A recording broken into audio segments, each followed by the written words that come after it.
Selamat bertemu lagi. Hari ini kita mulai belajar elektrodinamika tentang kuat arus dan beda potensial. Semua peralatan listrik seperti HP, televisi, laptop bekerja berdasarkan listrik yang mengalir atau elektrodinamika, yaitu muatan-muatan listrik yang berpindah dalam rangkaian listrik. Pengertian arus listrik. Perhatikan ilustrasi berikut ini. Benda A memiliki 6 proton, 2 elektron, berarti kelebihan 4 proton. Benda B memiliki 1 proton, 3 elektron, sehingga kelebihan 2 elektron.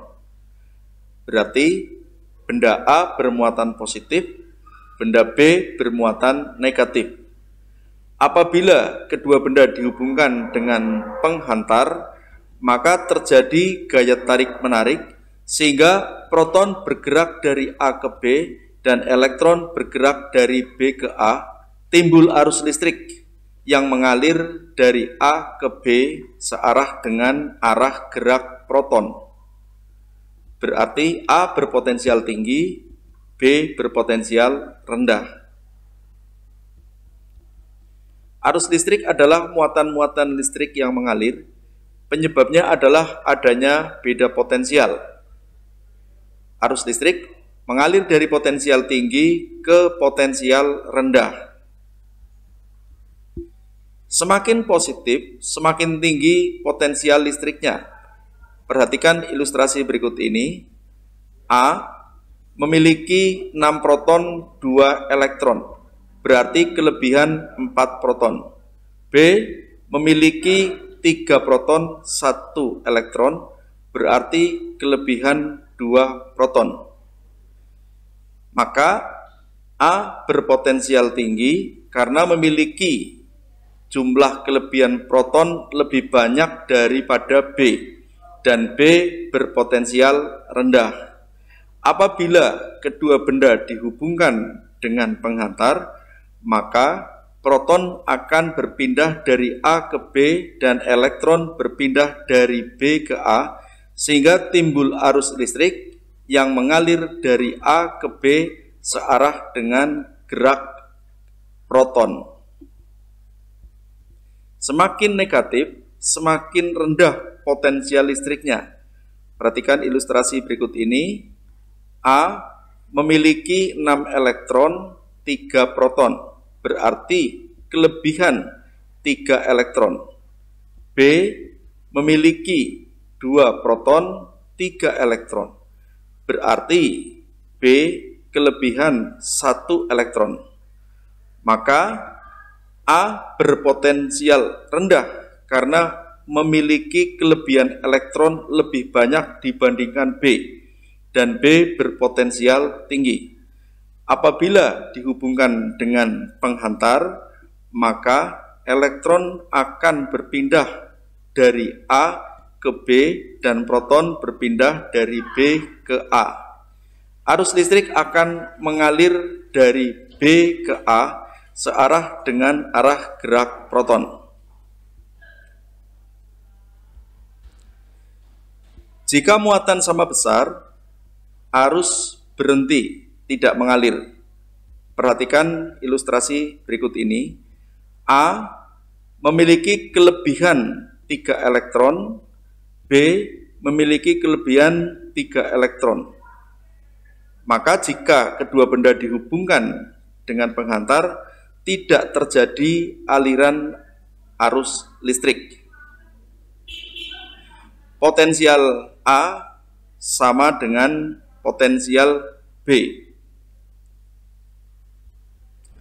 Setelah Thomson menemukan elektron, diketahui bahwa muatan listrik yang mengalir pada suatu penghantar adalah muatan listrik negatif atau elektron.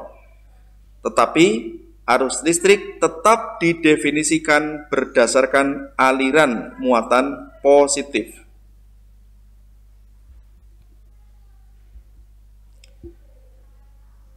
Kuat arus listrik merupakan banyaknya muatan listrik yang mengalir tiap detik. Dapat ditulis dalam bentuk persamaan I sama dengan Q per T. I kuat arus listrik, satuannya ampere. Q muatan listrik, satuannya kolom. T waktu, satuannya sekon. Satuan kuat arus listrik menurut sistem internasional adalah ampere, biasa disingkat dengan huruf A besar. Satuan yang lebih kecil diantaranya adalah miliampere, mikroampere, dan nanoampere. Pembahasan soal yang pertama, sebuah pengantar dialiri arus listrik selama 5 menit. Kuat arus yang mengalir 0,4 ampere. Berapakah jumlah muatan listrik yang berpindah? Berarti diketahui T 5 menit, kita ganti jadi detik, 300 detik. I 0,4 ampere, ditanya Q. Kita gunakan persamaan I sama dengan Q per T. Kita ubah rumusnya, Q sama dengan I kali T. Kita masukkan angkanya, akan diperoleh Q sama dengan 120 kolom.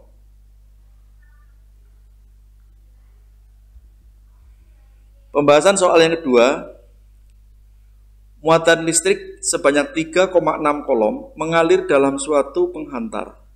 Jika kuat arus yang mengalir 2 miliampere, berapa lama arus listrik mengalir?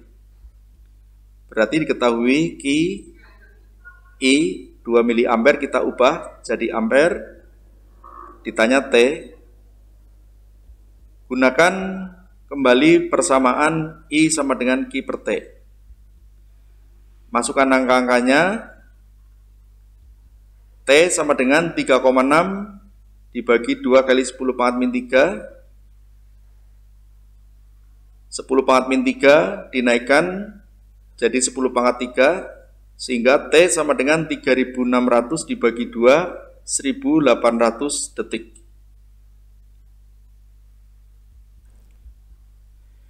Alat ukur kuat arus listrik adalah ampere meter. Ini adalah gambar sebuah ampere meter. Dalam ampere meter ada skala, ada jarum penunjuk, dan kabel penghubung atau probe. Merah positif, hitam negatif. Bentuk yang lain dapat kalian lihat di samping kanan. Ampere meter dipasang seri atau berjejer pada rangkaian listrik. Perhatikan, sebuah lampu yang dinyalakan menggunakan sumber 2 buah batu baterai, diukur kuat arusnya menggunakan ampere meter. Gambar ini dapat disederhanakan menggunakan simbol A sebagai ampere meter. Ini adalah pemasangan seri ampere meter pada suatu rangkaian listrik. Cara mengetahui hasil pengukuran alat ukur listrik. Misalkan, pengukuran kuat arus listrik ditunjukkan seperti tampak pada gambar di bawah. Berapakah besar kuat arus hasil pengukuran?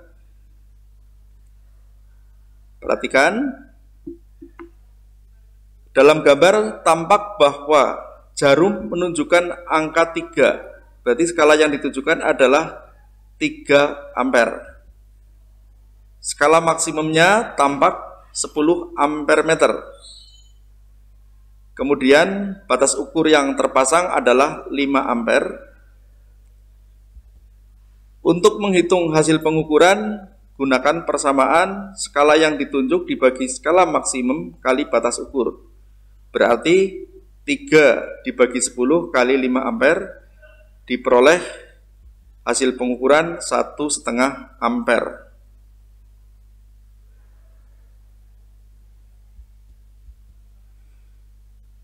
Beda potensial. Perpindahan muatan listrik disebabkan karena adanya beda potensial. Beda potensial adalah energi listrik per satuan muatan listrik, sehingga dapat ditulis dalam bentuk persamaan VW per Q. V beda potensial, satuannya volt, W energi listrik, satuannya joule, Q muatan listrik, satuannya kolom. Satuan beda potensial menurut sistem internasional adalah volt.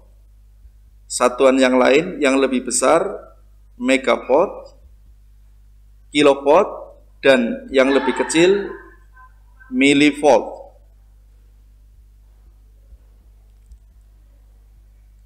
Pembahasan soal yang pertama tentang beda potensial.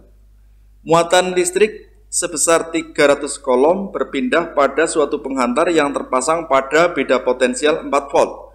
Berapakah besar energi listrik yang dibutuhkan untuk memindahkan muatan tersebut? Berarti diketahui Q dan V, ditanyakan W. Gunakan persamaan V, W per Q. Kita ubah rumusnya, W sama dengan V kali Q, masukkan angkanya, diperoleh W sama dengan 1200 Joule.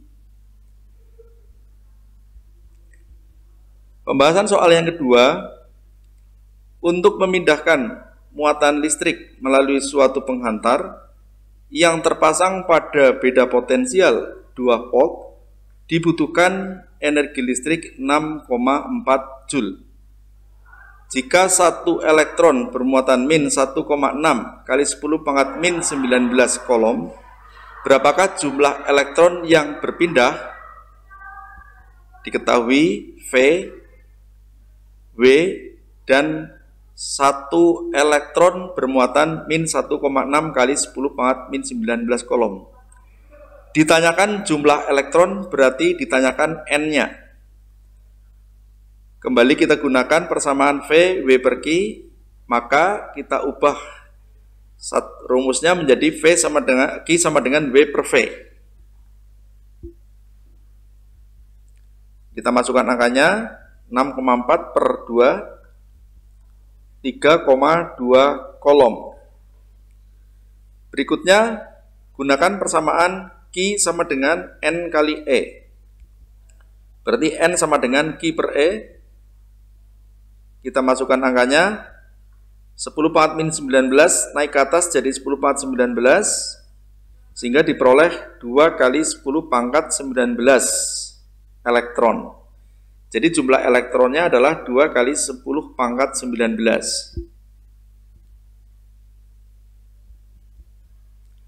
Alat ukur beda potensial adalah voltmeter. Perhatikan gambar voltmeter. Bentuk yang lain dapat dilihat pada gambar di samping kanan. Voltmeter biasa dipasang paralel pada rangkaian listrik. Perhatikan, dipasang paralel atau bertumpuk.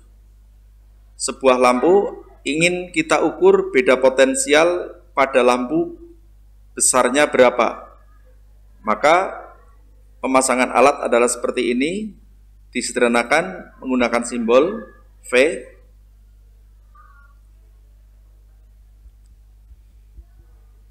Pengukuran kuat arus dan beda potensial juga bisa dikerjakan secara bersamaan. Perhatikan gambar.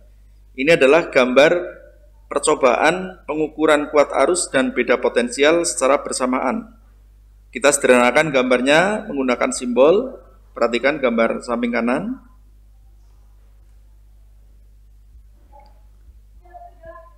Pada praktek di laboratorium, kita bisa menggunakan basic meter yang dilengkapi dengan sun, akan bekerja sebagai ampere meter seperti tampak pada gambar A. Atau basic meter yang ditambah multiplier akan bekerja sebagai voltmeter seperti tampak pada gambar B.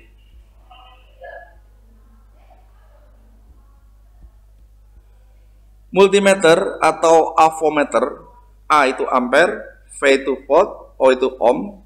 Berarti multimeter ini dapat digunakan untuk mengukur kuat arus, mengukur beda potensial, dan juga untuk mengukur hambatan.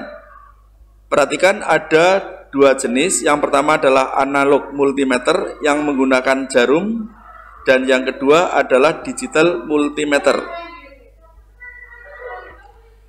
Kelistrikan pada sel saraf.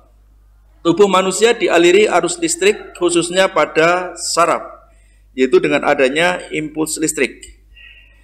Bidang yang khusus mempelajari tentang aliran impuls listrik pada tubuh manusia disebut biolistrik. Kelistrikan pada tubuh hanya berkaitan dengan komposisi ion yang terdapat dalam tubuh, bukan listrik yang mengalir seperti pada kabel listrik. Muatan yang ada di luar dan di dalam sel saraf tidak dapat saling tarik-menarik karena ada pemisah berupa membran sel saraf. Tarik-menarik antar muatan terjadi jika ada rangsangan dari neurotransmitter, yaitu senyawa kimia dalam tubuh yang bertugas untuk menyampaikan pesan antara satu sel saraf ke sel saraf target yang ada di otot maupun kelenjar. Contoh neurotransmitter yaitu oksitosin, serotonin, asam amino, asam glutamat.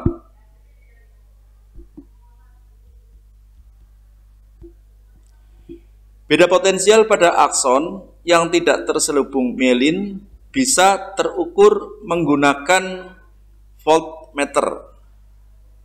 Hasilnya cukup kecil. Bagian-bagian sel saraf dapat dilihat di dalam gambar, ada dendrit, kemudian badan sel, inti sel atau nukleus, neurit atau akson, selubung mielin, sel Schwann, nodus Ranvier, dan sinapsis.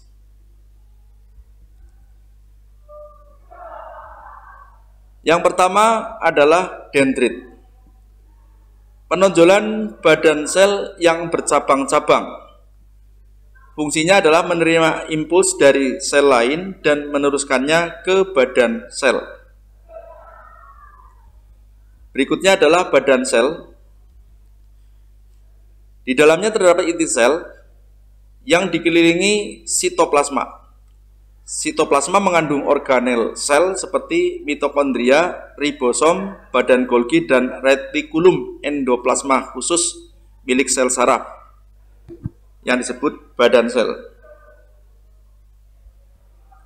Fungsi badan sel adalah meneruskan impuls dari dendrit ke akson.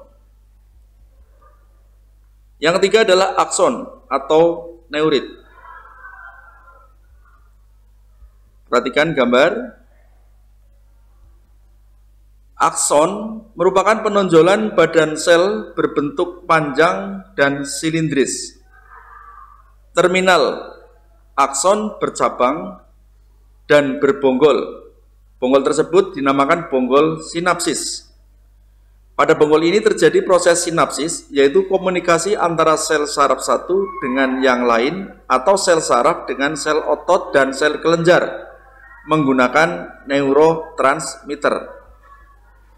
Fungsi dari akson adalah meneruskan impuls dari badan sel saraf ke sel saraf lain atau ke sel otot atau ke sel kelenjar. Yang keempat, mielin. Merupakan selubung lemak berlapis-lapis dihasilkan oleh sel Schwann. Lapisan lemak mielin sulit ditembus oleh ion-ion yang keluar dan masuk membran sel saraf pada bagian akson. Fungsi dari mielin mempercepat impuls saraf dengan membantu terjadinya loncatan muatan.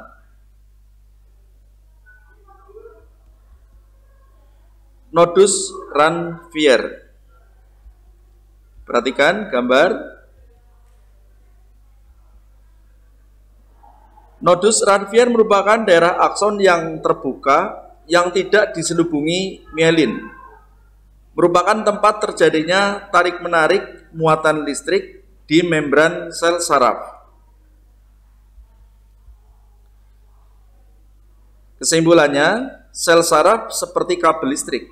Setiap sel saraf hanya memiliki satu akson yang mendukung terjadinya perambatan arus listrik. Selain akson, Penghantar listrik lain di dalam tubuh adalah cairan tubuh seperti darah, cairan jaringan, dan sitosol dalam sitoplasma sel. Isolator listrik pada sel saraf yaitu selubung mielin pada akson.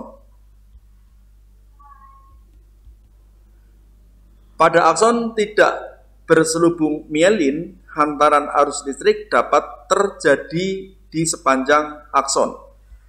Sedangkan pada akson yang berselubung mielin, beda potensial terjadi di daerah akson yang tidak diselubungi mielin yang disebut nodus Ranvier. Tarik-menarik muatan listrik terjadi di nodus Ranvier yang satu dengan nodus Ranvier yang lainnya. Mielin berfungsi sebagai pelindung akson dan mempercepat terjadinya loncatan muatan listrik pada saraf.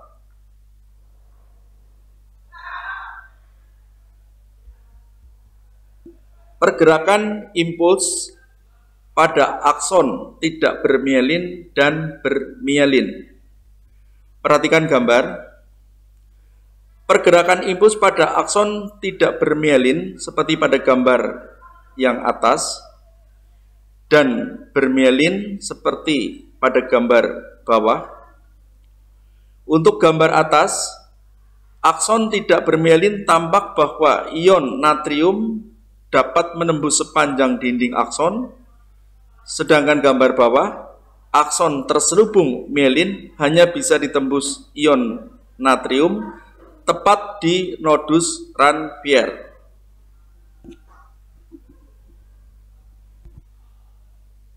Demikian tentang materi kuat arus dan beda potensial. Silakan dicoba soal-soal berikut ini untuk melengkapi pemahaman materi yang telah kita bahas. Semoga bermanfaat bagi kita semua. Terima kasih.